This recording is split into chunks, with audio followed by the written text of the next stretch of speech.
que é você antever antes mesmo da pessoa saber que ela vai ter uma escolha. Como é que você faz isso? Parece um grande mistério, mas não é. O que acontece é que essas decisões em contexto experimental, elas são não consequencialistas, o que significa que elas não impactam a vida real da pessoa. E nessas decisões, que são, no final das contas, determinadas pelo contexto experimental, no qual a coisa está perfeitamente contida e depois acabou, o que importa de verdade são as preferências. E o que a gente vê são as inclinações apetitivas, que são as medidas de base evolucionária por trás das preferências. Nem todas as preferências levam a manifestações apetitivas desse tipo, mas quando você coloca as pessoas para escrutinizar estímulos, olha esses carros e tal e assim por diante, essas preferências que têm componente evolucionário e, portanto, marcadores biológicos vêm à tona. Por exemplo, a dilatação pupilar, aumento da variabilidade cardíaca, mudança na condutância cutânea. E o que eu gosto mais, eu em geral desprezo essas coisas todas, eu gosto mais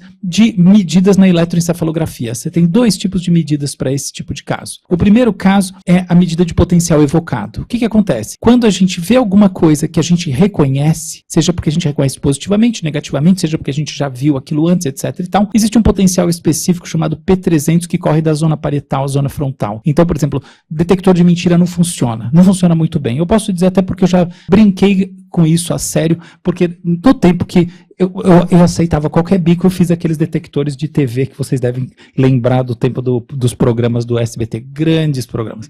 Pois é, mas os detectores eram um modelo do exército americano que não funciona, no sentido sério, vale uma bela brincadeira. Porém, é fato que se você pegar uma cena, isolar essa cena, por exemplo, imagina uma cena do crime, você deve conhecer isso, e você isola essa cena, e aí você mostra para a pessoa na tela uma série de estímulos, entre esses estímulos que são, por exemplo, tirados da casa dela, fotos de coisas da casa dela, e estímulos que ela não conhece por definição, por exemplo, tirados da casa de uma outra pessoa, muito específicos, você vai encontrar medidas de orientação apetitiva, de reflexo, um tipo de reflexo de reconhecimento, que tem um potencial evocado do tipo, que é disparado quando as pessoas reconhecem as coisas. Pois bem, no meio da história você põe os chamados oddballs, que são elementos da cena do crime. E com isso você consegue, pelo menos do ponto de vista científico, demonstrar mais de 95%, às vezes 99% de acurácia. Isso é um negócio famoso, eu já fiz várias vezes essas coisas, nunca nesse contexto, mas a gente tem essas medidas de orientação. Esquece o negócio do crime, o que importa é a gente consegue ver a orientação apetitiva quando você vai ter escolha de estímulos, e aí depois é fácil dizer, ela gosta mais desse carro. É claro, ela botou mais tempo